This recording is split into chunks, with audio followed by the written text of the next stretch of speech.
उत्तर भारत में इस्लाम के आगमन के समय उस समय कोई शक्तिशाली शासक नहीं था। 11वीं शताब्दी के प्रारंभ में भारतवर्ष 100 से भी अधिक छोटी राजनीतिक इकाइयों तथा राज्यों में विभक्त था।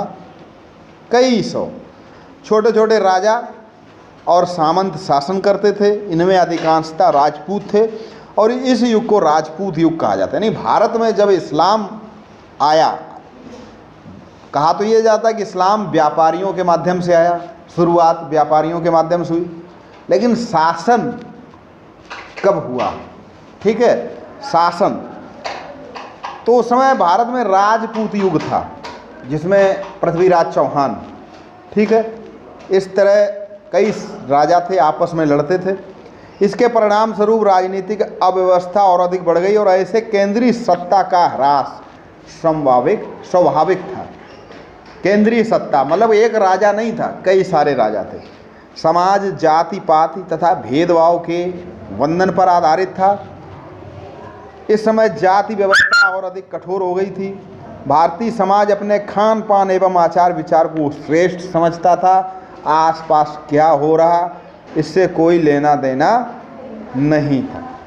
उन दिनों भारत में कई छोटे बड़े राजा और सामंत थे। उत्तर भारत में चौहान, तोमर, गहड़वाल, चंदेल, चालुक्य जैसे राजपूत वंशों के राज्य थे।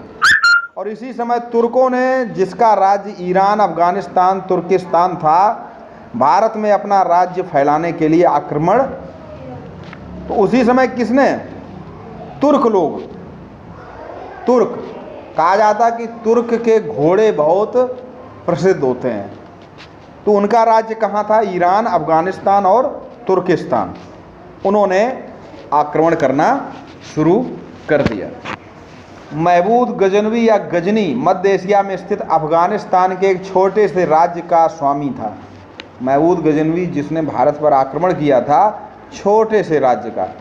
पैगंबर साहब के उत्तराधिकारियों या खलीफा के साम्राज्य से स्वतंत्र हो गए थे।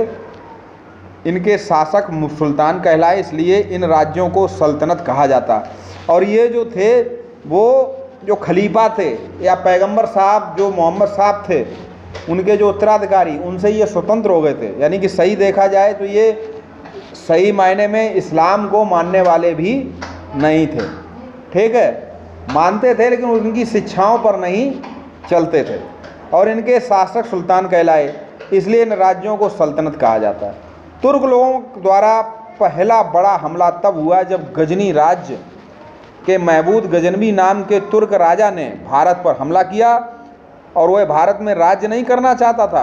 उसकी नज़रें ईरान, अफगानिस्तान व खुरासान के क्षेत्र में ही दूसरे तुर्क राजाओं को हराकर अपने राज्य गजनी को बढ़ाने, यानी भारत में राज्य, भारत को केवल लूटना चाहता था यहीं से। लेकिन इससे पहले भी आक्रमणकारी आए, लेकिन इस्लामिक या कहें भारत में इस्लामिक शासन की नींव यहीं से पड़ी। और वो भी यहाँ शासन करने नहीं आया था, तो शासन नहीं करना, केवल लूट के वहीं पर अपने क्षेत्र को बढ़ाना चाहता था। जब महमूद गजनवी भारत में राज्य नहीं करना चाहता था तो फिर वह भारत क्यों आया? इसलिए कि वो अपनी सेना बनाने के लिए धन जुटा सके। और ये तो सबको पता था कि भारत सोने की चिड़िया है, इसको लूट लो जितना लूट सको। तो उसने 1000 से लेकर 1025 तक, यानी 25 वर्षों में 17 बार विभिन्न राजपूत राज्यों पर आक्रमण किया। 17 बार आक्रमण किया। उन मंदिरों और बौद्ध मठों को तोड़ा जिनमें बहुत धन दौलत इकट्ठी थी। उसने 1025 ईस्वी में सोमनाथ मंदिर का आक्रमण सबसे प्रसिद्ध है। उसने 1025 में किस पर आक्रमण किया? सोमनाथ मंदिर पे। ठीक है, सोमनाथ मंदिर कहाँ पर है? गुजरात। सोमनाथ मंदिर गुजरात के सौराष्ट्र क्षेत्र के वेरावल में स्थित है और ये 12 ज्योतिर्लिंगों में से एक है। इस मंदिर को कई बार आक्रमणकारियों ने नुकसान पहुंचाया। आधुनिक मंदिर का निर्माण सरदार वल्लभ भाई पटेल के प्रयास से हुआ।